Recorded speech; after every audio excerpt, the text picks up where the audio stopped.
نستغفره ونستهديه ونعوذ بالله من شرور أنفسنا وسيئات أعمالنا. من يهده الله فلا مضل له ومن يضلله فلا هادي له، وأشهد أن لا إله إلا الله وحده لا شريك له، وأشهد أن محمدًا عبده ورسوله وصفيه وخليله، بلغ الرسالة وأدى الأمانة ونصح الأمة وكشف الغمة، وتركنا على المحجة البيضاء ليلها كنهارها لا يزيغ عنها إلا هالك. وصلوات الله وسلامه عليه وعلى آله الطيبين الطاهرين وصحابته الغر الميامين والتابعين لهم بإحسان إلى يوم الدين، وبعد.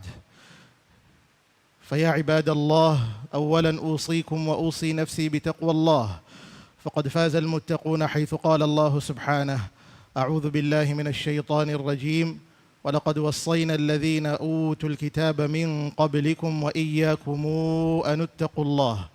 وقال أيضا في جزاء ذلك: يا أيها الذين آمنوا اتقوا الله وقولوا قولا سديدا يصلح لكم أعمالكم ويغفر لكم ذنوبكم ومن يطع الله ورسوله فقد فاز فوزا عظيما. اللهم اجعلنا من المتقين والفائزين. آمين. My dear respected brothers and sisters in Islam, we always begin by praising Allah Tabaraka wa Ta'ala first and foremost. We then send our blessings and salutations upon Muhammad sallallahu alayhi wa sallam. May Allah be pleased with his household, companions, and each one of us for being over here. And indeed, it's a blessing for me, especially to me, to have these beautiful faces right in front of me so I can speak to them. Because as we enter into the topic straight away, what makes me quite sad, and which is quite unfortunate, I would be proud to say I'm one of you because I was born here. Even if I might not be living here, but I could tell you as a nation, as a Muslim ummah, let's speak as Muslims. I want your heart and your ears, your mind. Listen to me carefully. سبب دمار هذه الأمة, one of the reasons or many reasons that have occurred to make this ummah to be the one that has been pushed left, right, and center. An ummah that has fallen. An ummah which has fallen literally not through its kingdom, but which has had their intellect destroyed and plucked out of their minds, is because of two reasons. مخالفة النصوص الشرعية, and second of all, عدم وجود التربية. If you understand these two things, you will come to understand where you stand. As a brother, a dear brother and a dear sister, I'm talking to you heart to heart. Whether we like it or not, it's a fact, and it's not going to change. فَلْيَحْذَرِ الَّذِينَ يُخَالِفُونَ عَنْ أَمْرِهِ أَن تُصِيبَهُمْ فِتْنَةٌ أَوْ يُصِيبَهُمْ عَذَابٌ أَلِيمٌ. عدم وجود التربية قصص الأنبياء. You learn from them. Why did I recite the verse first? When I mention مخالفة النصوص الشرعية, it means those who have literally gone against the texts which you and I hold on to dearly. Aren't we the same people, brothers and sisters, that we fight because of Wahhabism, Salafism, Sufism? And we tend to use Quran and Sunnah every now and then so we can fight each other? But aren't we the same people on the other side, if you flip the coin, that we do not follow the nusus exactly as how they should be followed so that we can solve our problems as an ummah? Let me tell you something simple about the modern age. I've spoken about this a lot throughout my journey coming to Nairobi, coming over here as well. But it's something that needs to be hammered in your minds. Something that needs to penetrate your mind so you sleep and wake up remembering it. Bear that in mind. The modern age that you live in is an age of dividing and conquering. How? It's a common phrase, isn't it? We use it very lightly. But actually, it's what exactly has caused us to be in this way, to be in this manner. Why so? We have been separated from knowledge to a position where our minds are empty like robots, which anytime we can be rebooted as a system. Anytime you are told to do something either by a leader or someone who comes up with something which your ears have not heard of, nor has your mind thought of, you believe that that is correct. What led to that? This is how the modern age is structured. When the notion of nation state was established, it was established for the purpose of, you notice that, simply put, I'll give you an example. Sometimes perhaps we need to use these common reminders so we can be reminded. Kenya and Tanzania, does it have any difference? You speak the same language, isn't it? India, Bangladesh, and Pakistan, they speak the same language, isn't it? They understand each other. But why are there borders in the middle? Ask yourself that. If there is a border between Kenya and Tanzania, which means that they are separate from you, isn't it? And because of that, you understand that they are different, I am better and superior than them. They think the same. So when the colonizer came and colonized, he came with the notion and the idea that we are superior than them, so they deserve to be guided. How do we do this? Wipe out the generation that existed at their time, wait for the next generation, reboot their system and tell them that this is the right thing to follow. That's why you have an education system today that teaches you, rather than freeing yourself as a Muslim, I'm talking to you as a Muslim, freeing yourself as man, you are literally enslaved with the system. Whether we like it or not, it's exactly how it is. You read a book in regards to economics, in the modern structure, you find the same problem.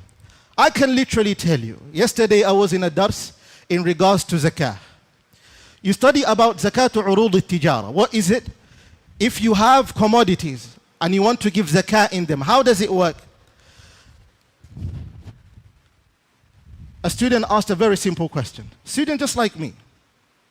But Sheikh, in an era which we live in, if I give someone a loan and I expect that person to bring my money back exactly how much I gave to them, that person will return my money back 2 years later while my money has already depreciated. Let me give you a simple 101, economic 101.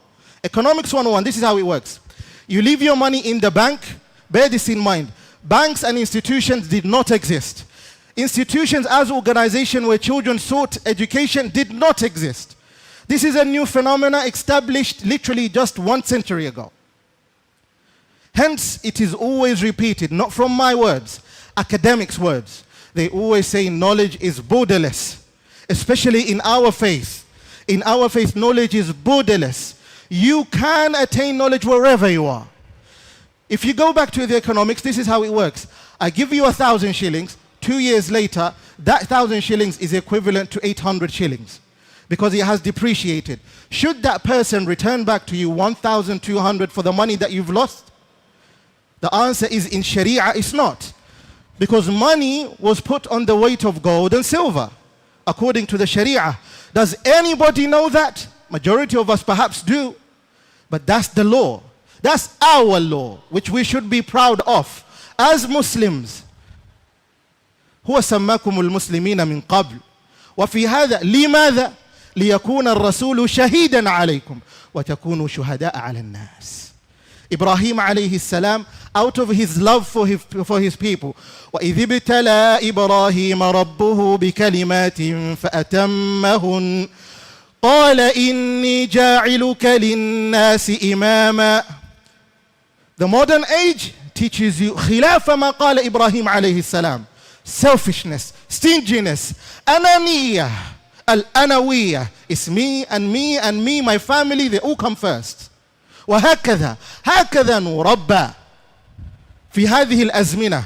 لكن Ibrahim was told, قال إني جاعلك للناس إماما. I have permanently regarded you as the leader of the ummah. But Ibrahim alayhi salam did not say, Ya Allah, thank you very much for the post. In fact, he asked, Ya Allah, وَمِن ذُرِّيَّتِي, what about my progeny? He doesn't even know that Yusuf alayhi salam would exist. He doesn't even know Yaqub alayhi salam will come next. He doesn't even know Al-Habib sallallahu alayhi wasallam Muhammad will come from part of this progeny. Allahu Akbar. You learn that from the Quran. Selflessness, serving. That's how it worked. If you look at how we live today, you end up realizing economically we are stamped upon. Knowledge-wise, not only we are orphans, but we are literally enslaved. Because let me take you back a little bit. The Sahaba Ridwanullahi alayhim, Umar ibn al-Khattab, كيف كان الناس يعيشون مع النبي صلى الله عليه وسلم؟ كيف كان الصحابة؟ Umar would literally tell his fellow, you go learn today, I'll carry on with the work here in the farm, and then when you come back you teach me, and then I go tomorrow, I'll come back and teach you. We go vice versa like that. Today if you want to learn, I wouldn't even tell you the standards of knowledge. I would just tell you how it works. You want to learn, what happens first? You need to pay fees. Barrier number one, isn't it? You need to be accepted. Barrier number two. And then you have to have a class chosen for you. Barrier number three. And then the teacher that teaches you. Barrier number four. Why so? Because you only have an hour, if so, because this is how it works. And we all know that as a fact. You enter into class, you only listen to the teacher 15 minutes, and the rest of the other minutes that are left, you're either throwing chalks around, or you're maybe throwing some spitballs around, or you're playing with something else. That is how it works. And هذا المدرس لا تراه إلى الغد. You wouldn't see that teacher until tomorrow. What has happened? Servitude of the mind. You think you've learnt, whereas you haven't. That's number 4 we've mentioned. صح? Number 5, you have to pass an exam. After you pass an exam, ma'al asaf, you notice that even in the state that we live in today here, is that sometimes you don't even need an exam. All you need to give is a little bit of money, get a certificate. Barrier number 5 or barrier number 6. Get the certificate, you have something to show, and this is what you use to say, I am educated.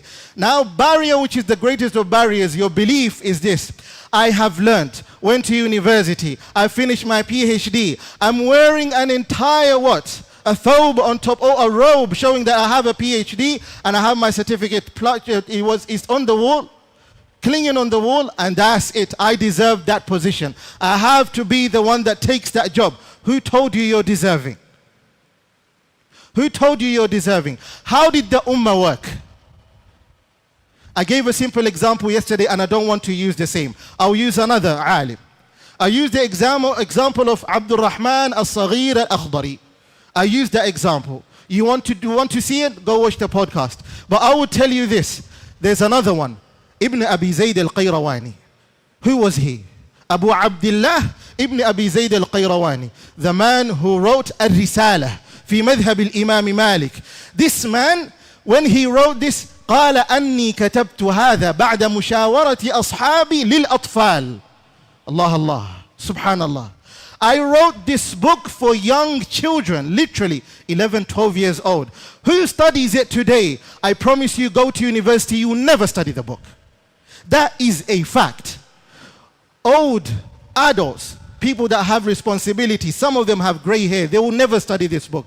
And not because they would not do what? Stumble upon it. It's because it's not part of their curriculum. Their curriculum is watered down only for papers, and the enslavement that people have, they wait for jobs. That's how the nation has become, especially here. Here. Why do you think you're in this situation today? Why are you suffering to this level? Is it the system's fault alone? In fact, it's your fault as well. You might be questioning, but I'm a victim. How am I in control of my life? How am I responsible? How does it work? Ibn Abi Zayd al-Qayrawani, regardless of him being a alim and the one who wrote in the madhab, which is an intermediate book that you need to read today, you notice that at the same time he was a tradesman. He was a whom? A tradesman. كان متجرا يتجر في الأسواق في السوق. He used to work in the market and made money. And when he made his living, Allah blessed him with a lot. But what do you take from this? Did he depend on his knowledge to serve him? Or did he regard his knowledge as a means to free him? You need to understand the distinction between the two. Distinguish between the knowledge you attain and the life that you want to build. Are you attaining knowledge in order to build a life? Or are you attaining knowledge in order to seek freedom? What is it? How do you take control of your own life? How do you get out of this rat hole that you are living in every day? Wallahi, I promise you, if you do not follow these steps, there are no other steps. And it's not rocket science. Each one of us know them. And it's already in our subconscious mind. Whether we like it or not, we have to agree with that fact. أقول قولي هذا واستغفر الله العظيم لي ولكم ولسائر المسلمين والمسلمات فاستغفروه إنه هو الغفور الرحيم وهو البر الكريم.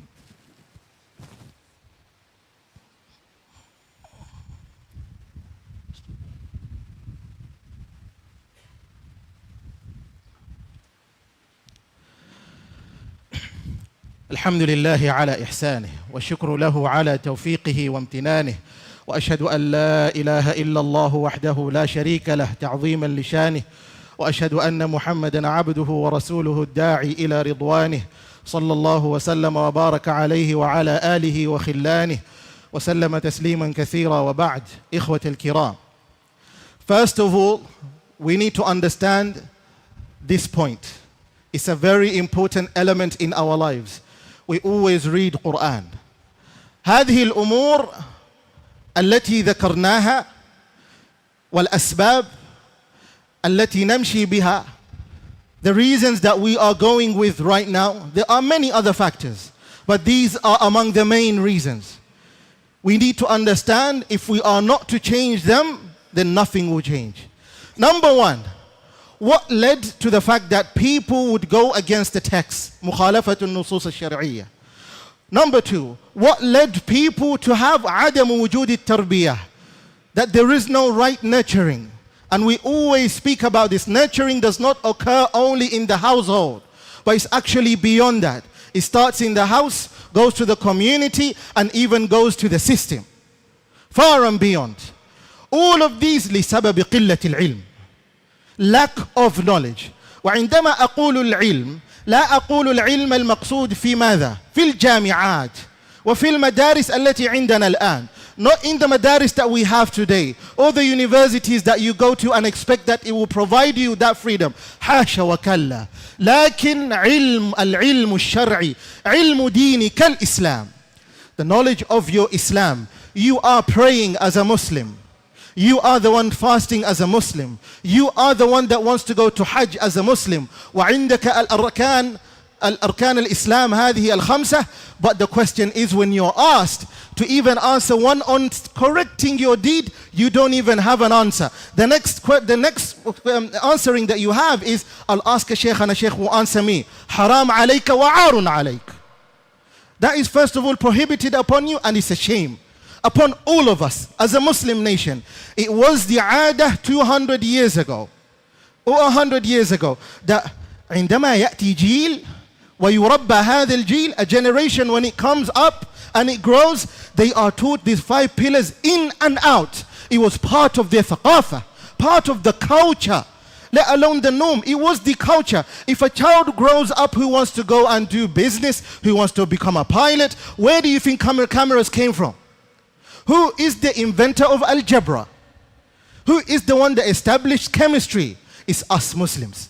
Whether we like it or not, it came from us. And each one of us know that as a fact. But these were the same people that the first knowledge they learnt is their Islam. Why so? Ask yourself that. Why so? You are praying. Can you correct your salah? I challenge majority of us over here. When do you go? متى تذهب تسجد للسجود القبلي والسجود البعدي. When do you go for sujood, forgetfulness sujood?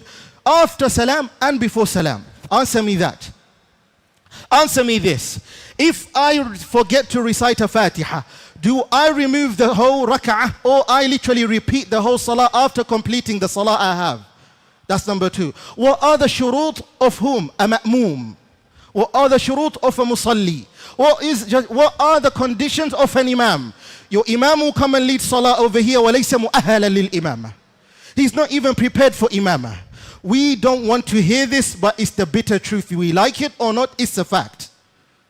You want your children to become successful. If you say that it's done for you, there's nothing you can do about yourself, think about your children. أَتُرَبِّي جِيلًا فَشِلًا? Are you going to literally nurture a generation that has literally failed? Is that what you want because of your failure? Is that what you want literally? علموا أولادكم دينكم. Teach your children their deen. أول ما بدأ به الصحابة ماذا؟ القرآن ثم الحديث. قال ذلك ابن عباس رضي الله عنهما. The first thing they learned was Quran, then Hadith. The matter today is different. Teach your children first of all Al-Quran at a very young age حتى يكون من جسم أجسامهم. Until this Quran becomes part of their bodies, it's embedded in their system, their blood flows of Quran. And after that, you teach them al-fiqh. You give them fiqh. Simple solution. They need fiqh. How do they worship Allah without fiqh? Our children cannot access Arabic. That's a fact. Don't take your children and say, first is Quran and Sunnah. That's not how it works. Fiqh number one. Because they do not have the ahliyah to first go and say, I can understand the text clearly. على حسب مراد الله في القرآن وعلى حسب مراد الرسول صلى الله عليه وسلم في السنة. None of us have that malakah. The Sahaba did because they understood the language. Man kana Sahaba. You read literally from the Dawaween. You read from the Mu'allaqat al-Ashr. Today, we need to recite Mu'allaqat al-Ashr and memorize it. After that, understand it, so at least we can understand the text. Let alone be able to have our Arabic to be at its peak. You need to understand stuff as قِفَا نَبْكِ مِنْ ذِكْرَى حَبِيبي وَمَنْزِلِي بسقط اللوى بين الدخول فحوملي فتوضح فالمقرات لم يعفر اسمها لما نسجتها من جنوب وشمال ترى بعر الأرآم في عرصاتها وقيعانها كأنه حب فلفل كأني غداة البين يوم تحمل لدى سمرات الحي ناقف حنظلي. You need to memorize those. That is literally in Arabic literature. So the children can just understand some Arabic. Not to make them Arabs, to understand some Arabic. Then you come to say that I'm going to just dictate my laws from the Quran and Sunnah. Haram alayk. Don't do that to your children.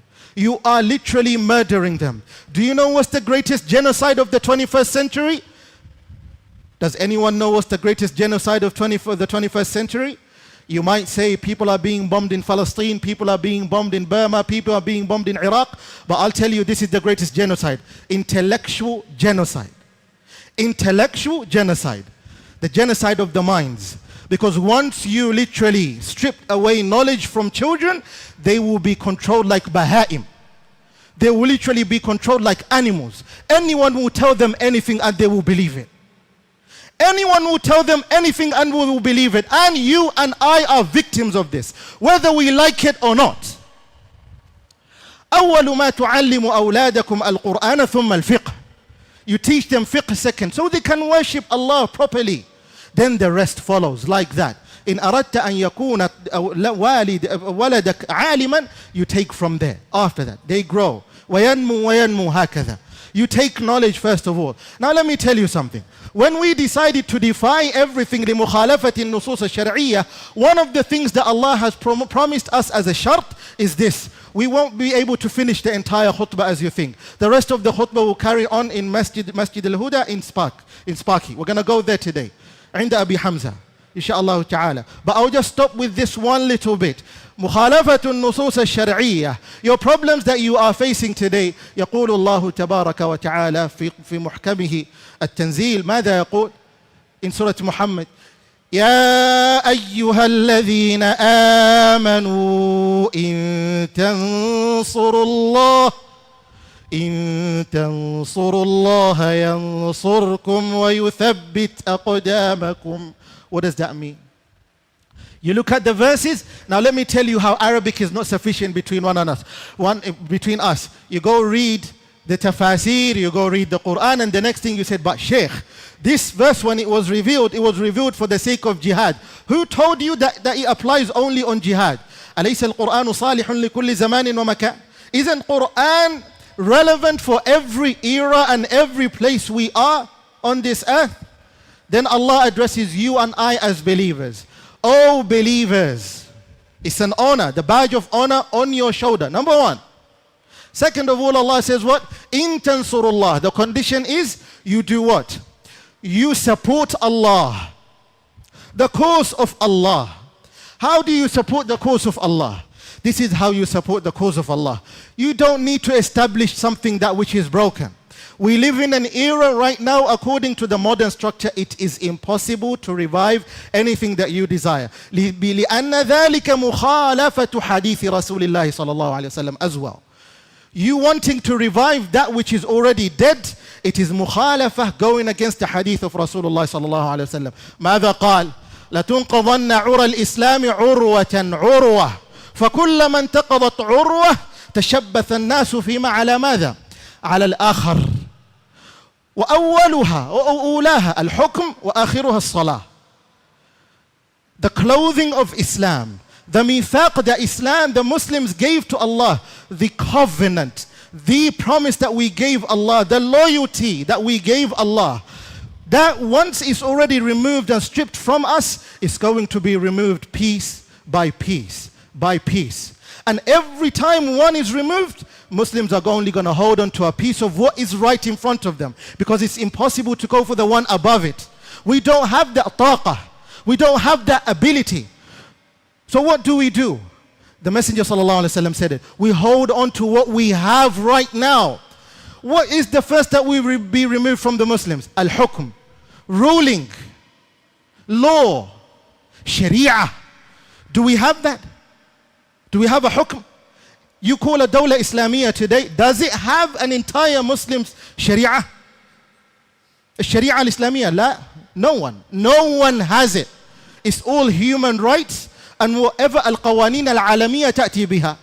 Whatever international law or domestic law will provide us. So it's impossible. You wouldn't change it today or tomorrow. It's impossible. It wouldn't work. So what do the Muslims do? They hold on to the last bit as much as they could. To what stage are we at today? It's the last one which is left. The Muslims will only be left with salah. And why did I mention to you salah, referring back to this hadith? We cannot correct our salah, and yet we still want that support from Allah tabaraka wa ta'ala. Because Allah said, support him.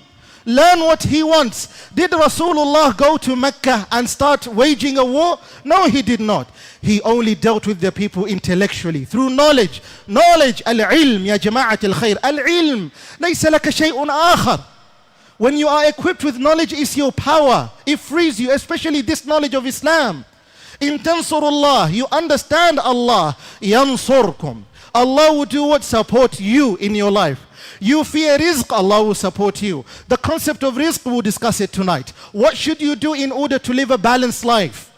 What are the steps you could follow in order to save the ummah that's coming, if not yourself? But you need to understand, first of all, put it in your mind, unsurillaha yansurk.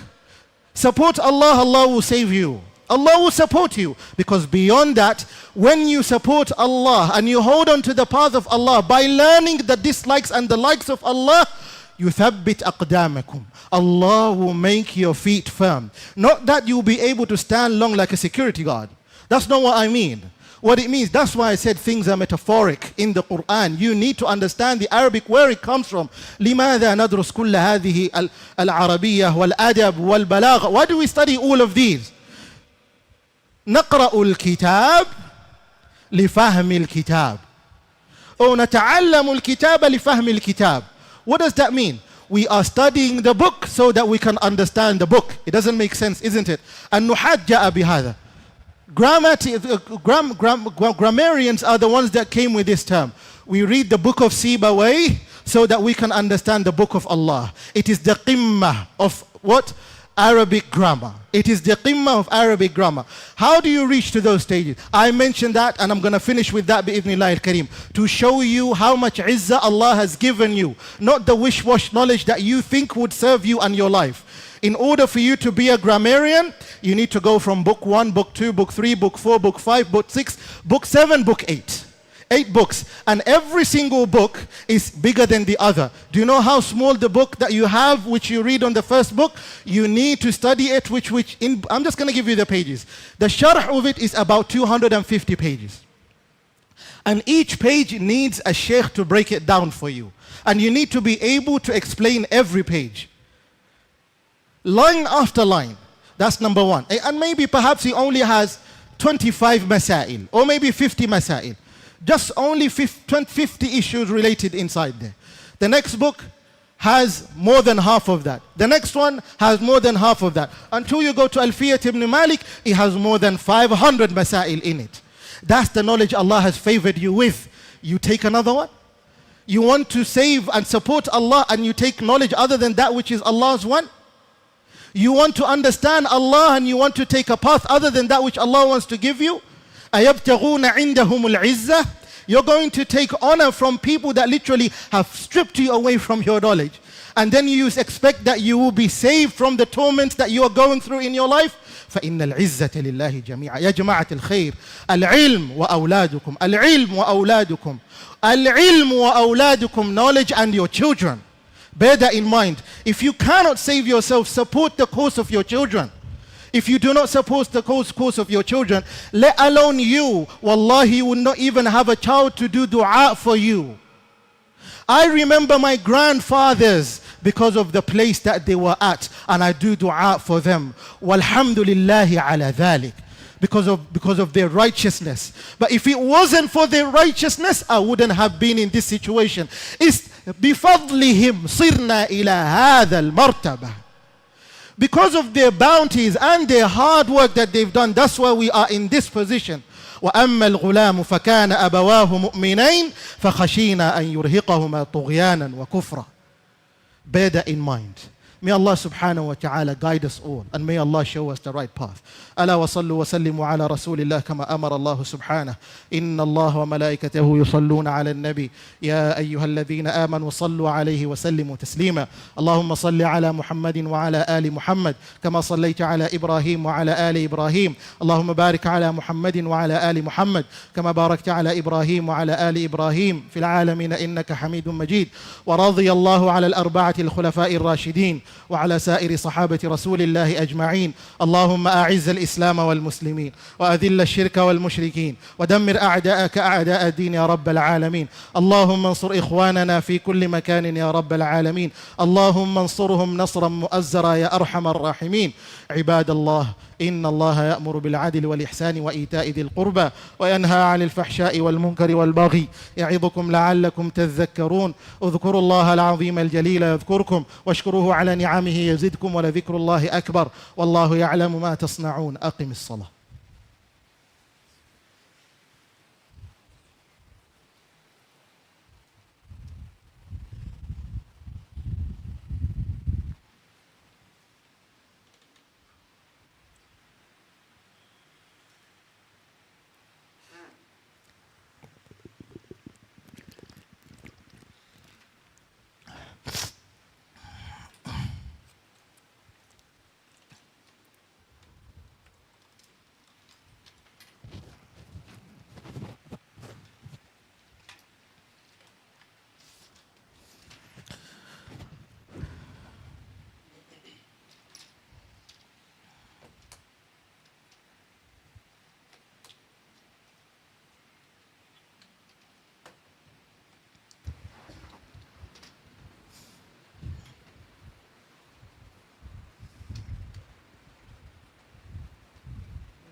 الله أكبر الله أكبر. أشهد أن لا إله إلا الله.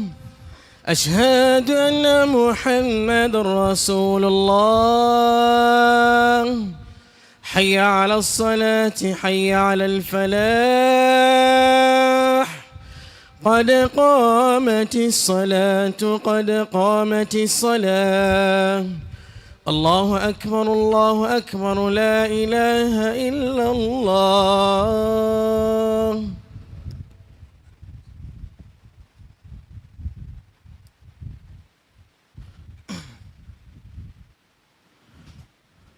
استووا أقيموا صفوفكم واعتدلوا سووا صفوفكم وسدوا الخلل.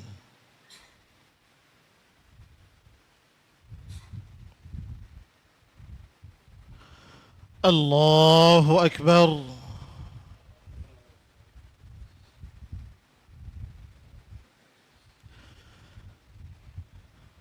الحمد لله رب العالمين الرحمن الرحيم ملك يوم الدين إياك نعبد وإياك نستعين اهدنا الصراط المستقيم صراط الذين أنعمت عليهم غير المغضوب عليهم ولا الضالين.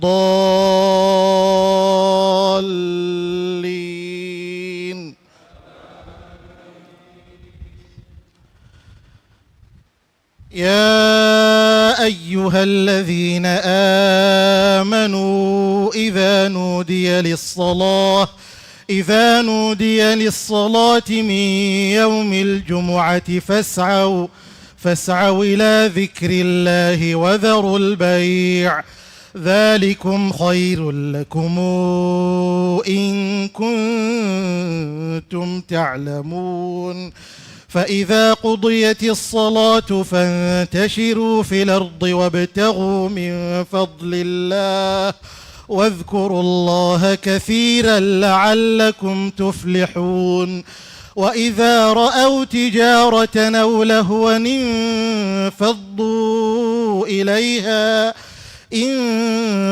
انفضوا إليها وتركوك قائما قل ما عند الله خير من اللهو ومن التجارة والله خير الرازقين. الله أكبر.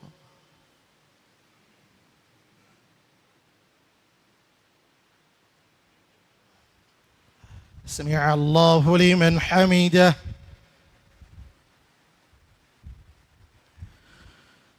الله أكبر.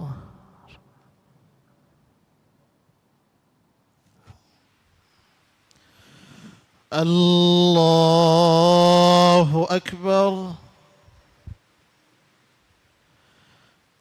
الله أكبر.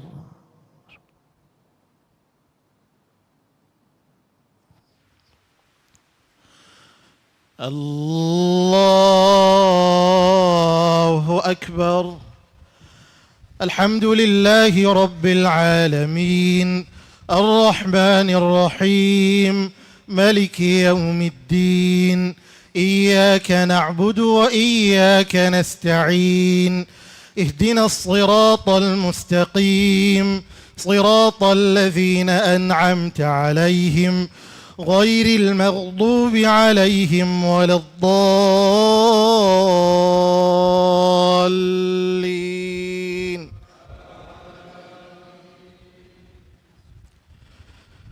أفلا ينظرون إلى الإبل كيف خلقت وإلى السماء كيف رفعت وإلى الجبال كيف نصبت وإلى الأرض كيف سطحت فذكر إنما أنت مذكر لست عليهم بمسيطر إلا من تولى وكفر فيعذبه الله العذاب الأكبر إن إلينا إيابهم ثم إن علينا حسابهم. الله أكبر.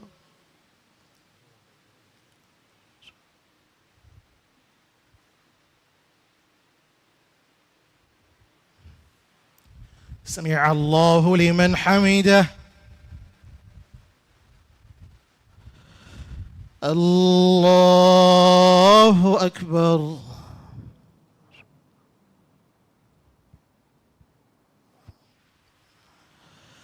الله أكبر. الله أكبر.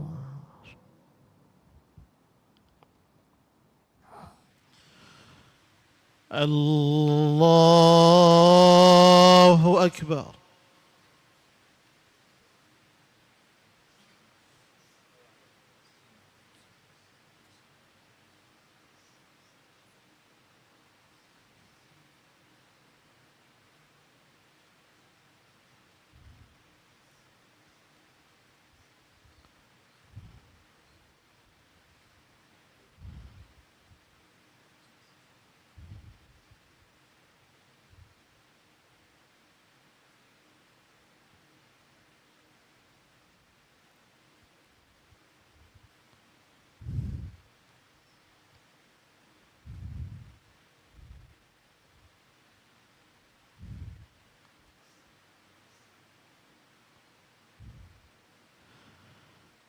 السلام عليكم ورحمة الله. السلام عليكم ورحمة الله.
السلام عليكم ورحمة الله وبركاته. إن شاء الله tunawajulisha بإذن الله الكريم kama khutba ilivyoendelea hapa itaendelea kufuatilizwa wapi Masjid Al-Huda Spaki insha Allah kwa Abu Hamza. Leo baada al-Maghrib itaendelea Masjid Al-Huda Spaki, na kesho insha Allah baada al-Maghrib Sheikh Khalifa itaendelea zaidi بإذن الله الكريم. بارك الله فيكم.